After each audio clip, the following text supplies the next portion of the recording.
Spin the message. Hal shouldn't hint at fiscal restraint and go all in for big ticket stars. Translation, spin the bag, run up the check, mess up some commas. But guess what? Unfortunately, Hal Steinbrenner doesn't think so. Yeah, look, if there's a correlation between spending the most money and winning a championship, I still think it's a weak correlation. Sample size of data, not very big. There was nothing low about my payroll and the Mets payroll, and look where we ended up. Is it likely you won't go down? You'll probably stay the same or go up then? I think, would it be ideal if I went down? Of course. But does that mean that's going to happen? Of course not. Again, we want to field a team we know can win a championship, or we believe can win a championship. We don't know anything in that regards as far as the future. But yeah, so it just hasn't changed, John, which is why, payrolls have gone up probably every year. Doesn't mean they won't go slightly down one year and then up the year after that.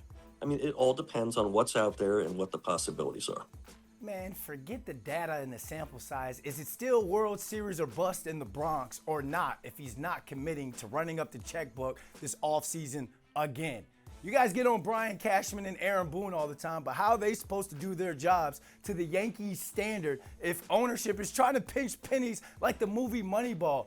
The biggest spending team in baseball just won back-to-back World Series, and they beat you guys in one of them.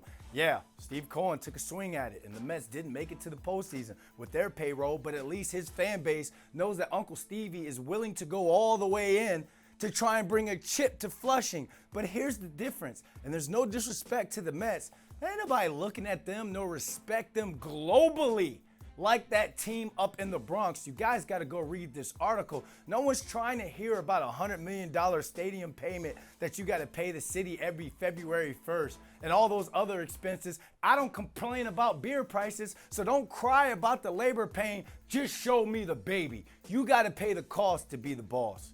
For all things pinstripes, stay locked in to the NewYorkPost.com/sports.